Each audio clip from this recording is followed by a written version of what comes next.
Dear student, hope you will be fine. In the previous lectures, we have studied about the type of operating system. हमने type of operating systems के बारे में study किया. देखिए, जब हम programming करते हैं, प्रोग्रामिंग बेसिकली है क्या? कॉम्बिनेशन ऑफ इंस्ट्रक्शंस है. आप उसमें बहुत सारे प्रोग्राम्स बनाते हैं, प्रोग्राम्स को मिला के कोई सॉफ्टवेयर एप्लीकेशन प्रिपेयर करते हैं. प्रोग्राम बेसिकली एक स्टैटिक वैल्यू है, एक डमी टेम्पलेट है. आपने नोटपैड में प्रोग्राम को टाइप किया, आपने आईडीई में प्रोग्राम को टाइप किया. It is just a dummy template. जब तक वो प्रोग्राम मेन मेमोरी में नहीं आएगा, तब तक वो प्रोग्राम आपका डायनेमिक नहीं बनेगा, आप उसको एग्जीक्यूट नहीं करा सकते हैं. It means we can say that a program becomes a process when it comes inside the main memory. Program is a static process and process is a dynamic behavior of a program. Today the topic for our discussion is process management introduction. किस तरीके से process का management करता है आपका operating system. Students, A program does nothing unless its instructions are executed by a CPU. देखिए, programme तब तक कुछ भी नहीं कर सकता है जब तक कि उसकी इंस्ट्रक्शंस जो आपने लिखी हैं, आपने जो लॉजिक इम्प्लीमेंट किया है, आपने जो एल्गोरिथम इम्प्लीमेंट किया है, उसको CPU एग्जीक्यूट ना करे. A program in execution is called a process. Program जब एग्जीक्यूट होता है तो वो कहलाता है प्रोसेस. सिंपल शब्दों में हम कह सकते हैं कि जब आपका प्रोग्राम डिवाइड होगा तो प्रोसेस क्रिएट होगी, और जब प्रोसेस डिवाइड होगी तो आपके थ्रेड्स क्रिएट होते हैं. इन्हीं को हम multi programming, multi processes programming कह देते हैं, या फिर हम मल्टी थ्रेडेड प्रोग्रामिंग कह देते हैं. एक किसी भी टास्क को एकम्प्लिश करने के लिए, किसी भी टास्क को फुलफ़िल करने के लिए process needs the computer resources. In order to accomplish its task, process needs the computer resources. जब तक उसको resources नहीं मिलेंगे, जो आपकी प्रोसेस है वो आपकी वेटिंग स्टेट में रहेगी.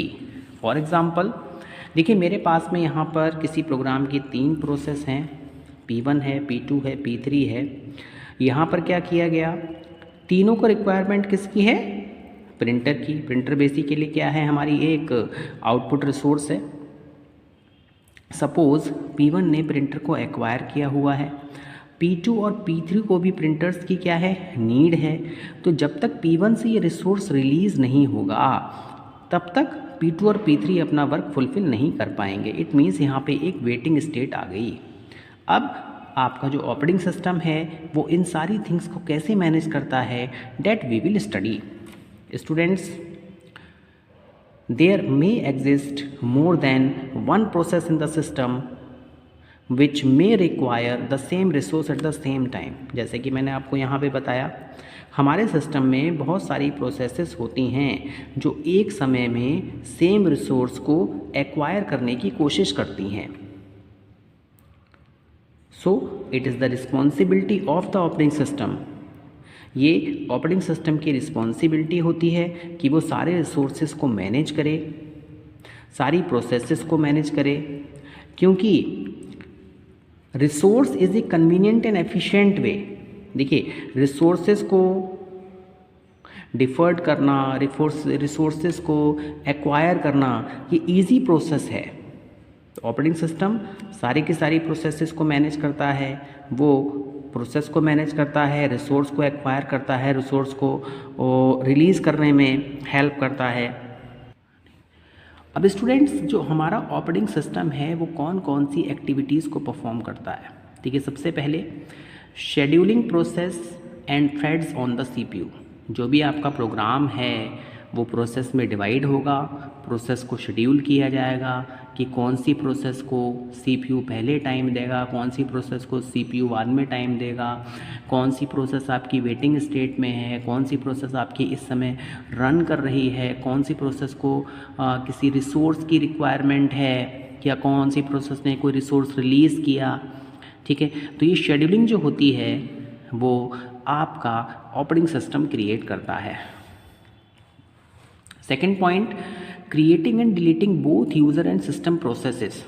देखिए, जो भी हमारा सिस्टम है उसमें दो तरीके की प्रोसेसेस होती हैं। एक हमारे पास में यूज़र प्रोसेस होती है, दूसरी हमारे पास में सिस्टम प्रोसेस होती है। हम एक तो एडमिन लॉगिन करते हैं अपने सिस्टम में, दूसरा हम नॉर्मल यूज़र स्पेस के थ्रू लॉगिन करते हैं। तो ये दो तरीके की प्रोसेसेस होती हैं। तो इनको क्रिएट करना, इनको डिलीट करना, ये सारा का सारा वर्क आपका ऑपरेटिंग सिस्टम परफॉर्म करता है। Students, suspending and resuming processes.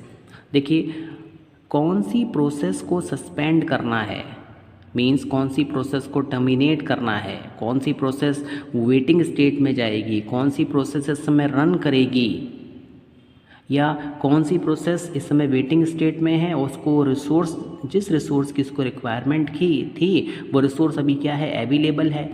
तो ये जो प्रोसेस होगी जो वेटिंग स्टेट में है, जो आपकी सस्पेंडेड स्टेट में है, वो दोबारा क्या हो जाएगी, अपनी वर्किंग स्टेट में आएगी, मीन्स अपना टास्क दोबारा ये रिज्यूम करेगी। तो ये सारा का सारा जो वर्क होता है आपका ऑपरेटिंग सिस्टम मैनेज करता है। देखिए, इसके बाद क्या होता है, प्रोसेस सिंक्रोनाइजेशन। प्रोसेस के बीच में टाइम मैनेजमेंट होना बहुत इम्पॉर्टेंट है। प्रोसेस को सिंक्रोनाइजेशन का टास्क आपका ऑपरेटिंग सिस्टम करता है। Students, provide mechanism for process communication. देखिए, बहुत सारी प्रोसेसेस जो होती हैं वो आपस में कम्युनिकेशन करती हैं, जिसे हम इंटर प्रोसेस कम्युनिकेशन कहते हैं। इंटर प्रोसेस कम्युनिकेशन करने के लिए कौन कौन सा मैकेनिज़्म है ये भी आपका ऑपरेटिंग सिस्टम प्रोवाइड करता है। जैसे कि शेयर्ड मेमोरी कॉन्सेप्ट होता है, आपका मैसेज पासिंग होता है। तो ये सारा का सारा टास्क आपका ऑपरेटिंग सिस्टम परफॉर्म करता है। अब किसी भी प्रोसेस के कौन कौन से एट्रीब्यूट्स होते हैं। देखिए, प्रोसेस को मैनेज करने के लिए operating system process control block बनाता है, जिसमें सबसे पहले प्रोसेस की आईडी क्या है, प्रोग्राम काउंटर की वैल्यू क्या है, प्रोसेस की स्टेट क्या है, मींस प्रोसेस वेटिंग स्टेट में है, रनिंग स्टेट में है, सस्पेंडेड स्टेट में है, या फिर प्रोसेस को टर्मिनेट किया गया है, या फिर प्रोसेस ने कोई दूसरी प्रोसेस क्रिएट की है, जैसे हम कहते हैं चाइल्ड प्रोसेस। इसके बाद प्रोसेस की क्या प्रायोरिटी है, जनरल पर्पस रजिस्टर्स में कौन सी वैल्यू सेव की गई है, लिस्ट ऑफ ओपन फाइल्स, कौन कौन सी फाइल्स को ओपन किया गया है, या फिर कौन कौन सी डिवाइसेस जो हैं इस प्रोसेस के थ्रू रिक्वायर्ड हैं। ये जो एट्रीब्यूट्स होते हैं किसी भी प्रोसेस के, ये ऑपरेटिंग सिस्टम के थ्रू यूज़ किए जाते हैं एक प्रोसेस कंट्रोल ब्लॉक बनाने के लिए। और जितनी भी प्रोसेसेस होती हैं, सपोज़ हमारे पास में सिस्टम में 4 प्रोसेसेस हैं, तो 4 प्रोसेस कंट्रोल ब्लॉक्स बनेंगे। Process attributes are used by operating system to create PCB for each process. This is also called context of the process. Means ये प्रोसेस का context कहलाता है पर्टिकुलर टाइम में। ये मोस्ट इंपॉर्टेंट हमारे attributes होते हैं, process ID, program counter, process state, priority, general purpose registers, कौन कौन सी ओपन फाइल्स हैं, कौन कौन सी ओपन डिवाइसेस हैं जो कि करंटली रिक्वायर्ड हैं या फिर ये प्रोसेस को यूज़ कर रही है। स्टूडेंट्स, सबसे पहले हम बात करते हैं प्रोसेस आईडी की। जब भी कोई प्रोसेस क्रिएट होती है, ऑपरेटिंग सिस्टम उसके लिए एक यूनिक आईडी असाइन करता है, और ये जो आईडी होती है वो एक यूनिक आइडेंटिफिकेशन है किसी भी प्रोसेस का उस पर्टिकुलर सिस्टम में। मींस प्रोसेस को किस तरीके से ऑपरेटिंग सिस्टम पहचानेगा, इट मीन्स उसके लिए उसने क्या किया, एक आईडी जनरेट की। नाउ इसके बाद हमारे पास में प्रोग्राम काउंटर होता है। देखिए, प्रोग्राम काउंटर बेसिकली है क्या, ये program counter store the address of the last instruction of the process on which the process was suspended. मैंने देखिए, जब हम प्रोग्रामिंग करते हैं, सपोज मेन फंक्शन से किसी फंक्शन को कॉल किया गया, कंट्रोल उस मेन फंक्शन को लीव करके नेक्स्ट फंक्शन पे चला जाता है और वापस वहीं पर आता है। इट मीन्स कहीं ना कहीं जो लास्ट इंस्ट्रक्शन मेन मेथड में कंट्रोल ने एग्जीक्यूट की थी वो कहीं ना कहीं उसकी इंस्ट्रक्शन सेफ है, तभी वापस उस पर्टिकुलर इंस्ट्रक्शन पे आएगा। That is program counter.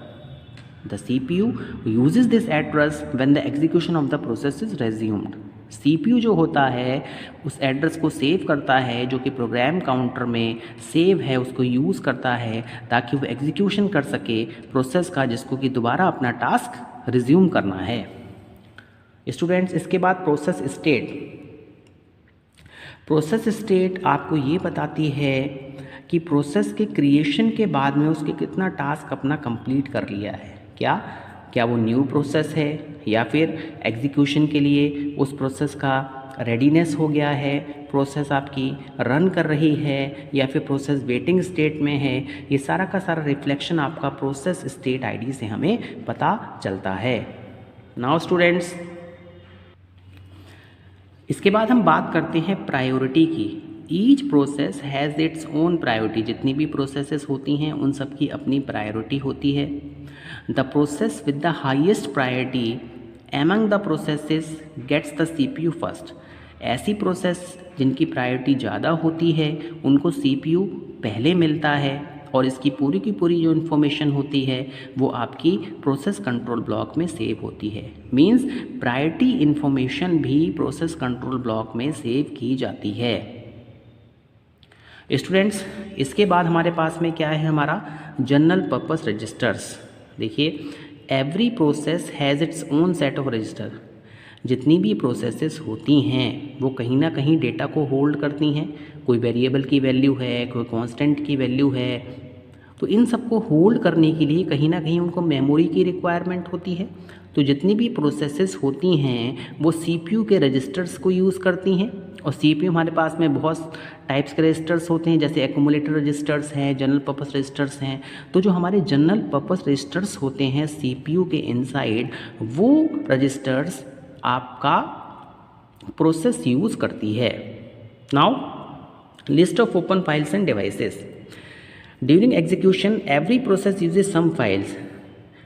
Execution हो रहा है, प्रोसेस का प्रोसेस रन कर रही है, उसमें कुछ ना कुछ फाइल्स की उसको नीड होती है जो कि प्रेजेंट मेमोरी में रहती है। जैसे कि आपने कोई प्रोग्राम लिखा है #stdio.h या फिर iostream.h, तो ये जो फाइल है इसकी नीड क्या है, इस प्रोग्राम को है, प्रोसेस को है, तो ये फाइल भी ओपन स्टेट में रहेगी मेन मेमोरी में। OS also maintain A list of open file in the PCB। Operating system जो होता है ओपन फाइल्स की लिस्ट को प्रोसेस कंट्रोल ब्लॉक में मेंटेन करता है, साथ साथ में कौन कौन सी डिवाइसेस हैं उन सबको भी मेंटेन करता है। मैं आशा करता हूँ कि आपको प्रोसेस मैनेजमेंट समझ में आया होगा। धन्यवाद।